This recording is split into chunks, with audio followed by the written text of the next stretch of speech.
Kim Krause at Scriber Media Center. I'm down at the Cenotaph in Scriber, where today Warren Park is walking to town with his cross for raising awareness for veterans funding. Am I correct in that? Veterans, First Nations, because there's 91 reserves without clean drinking water, and I'm pretty sure we're in Canada, so I feel that's unacceptable. Let's start at the top. When did you start out? I believe December 17th or 18th. Yes. Why would you pick the winter to walk across Canada? I run hot, so... Okay.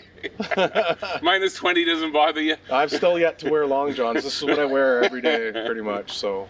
Listen, Warren, I'd like to ask you, what was your reason for doing this? What sparked the idea? And what did you have to do to get it going? Like, how many months were you in preparation?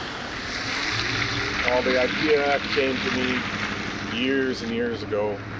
And then it was the quote from our Prime Minister that said, the reason why we are fighting veterans so much in court right now is because they're asking for more than we're willing to give. Now, what does he mean by a statement like that, do you think? I don't know, but I felt very disrespected. I'm sure a lot of Canadians did too. I'm not a veteran. I just honor those that are. My grandfather fought in the war. He fought for what we have as Canadians, and a lot of men and women died for us, people that they don't know, and a life is most precious.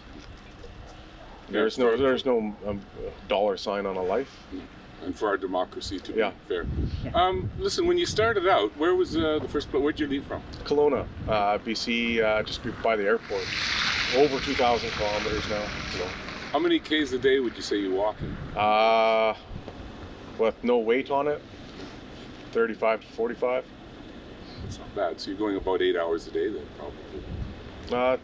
Kilometer half, 2 kilometers every 15 minutes.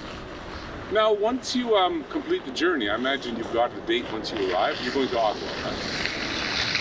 When do you think you'll be there? I'm not too sure. There's quite a few people that want me there for the 14th. But, 14th of February? Yeah. Wow. That's pushing it. It is pushing it. That's pushing it. Like, I might have to start running. Yeah. And when you get there, what are your plans? I have no plans. I have not planned out any of this trip. Okay. So you're kind of going on a whim and a gut feeling, really. My gut feeling, my passion, my hope, my faith, and that's what I set out to do, was kind of, bring some hope and some faith back to Canadians while doing this. Because I feel veterans are not asking for more than I can give, and I feel a lot of other Canadians feel the same way. So. Let's talk about the faith aspect for a second, because obviously you're carrying a cross around. Why would you have chosen a cross for veterans? Well, my initial thought was because you see graveyards with crosses up in the fields of veterans and poppies and stuff. So I was just to tie into what was your... It's the Veterans Cross, like as they put on the graves. So I just wanted to show my respects to all our fallen. I've always said, if I could take away somebody's pain, I'd gladly do it. And that's just me. We should talk about how heavy this thing is and how you got around to making it. Do you want to do a little bit of a history about the making of it? And it's about 80 pounds. Okay. Small wood frame. Okay. Actually, when I bought the plywood, I bought the thinnest stuff I could find. As I was loading it up into the vehicle, I saw the sticker on it that said Patriot Lumber Products Revolution Flag. Now, I notice on your foot you've got looks like a cast. Have you been going through a lot of strain doing this? Actually, my other ankle hurts more than my broken ankle. I've got torn ligaments in my left ankle, so I've got that in a brace, and it causes more pain than my broken ankle. But it still didn't deter you? Nope. There's obviously a lot of, not just difficult terrain, especially in this area. You've got hills going straight up and stuff like that, but I mean, right across Canada, you started in BC, in Kelowna. You have to go through probably out to the, what is it called? The Rogers Pass. Yeah. It was beautiful. Actually, my profile picture, I was walking and my driver stopped and he's got down and he was taking pictures, and I kneeled down for one of the pictures just to kind of like, you know, show my respects with what I'm doing. And that was actually Christmas Day. Actually, it was Christmas Day I did that picture. And I get up to the car and he's like, dude, you gotta check out this picture. And I look and I'm like, that's what's behind me? You didn't even notice.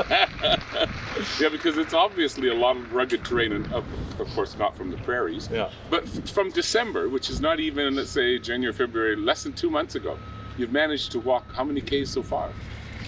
There was some driving. I had a team pick up in Calgary that wanted me to do 250, 400 kilometers a day to just get me through towns. And that's not what I set out to do. I set out to do a lot of walking, and I'm a little ahead of schedule. And I noticed you have a GoFund page. Yes. Is that how you've been raising funds for this? Yes. Okay. What is it? March Across Canada, our final stand for Canada. Okay. Yeah. Has COVID had any impact on either you doing it at this point now, or does it even come into play? Because No, a lot of people are sitting around and they're either unemployed or they've got nothing to do, or they're looking for things to do. And it seems to me like, well, what a perfect opportunity using this negative thing that's happening to us as a positive to be able to put a spin on it and saying, okay, I'm in lockdown, but I'm not going to be stopped from. Yeah. Well, that's the thing. I have the right to travel. Yeah. I have the right of expression, and I think I'm doing that.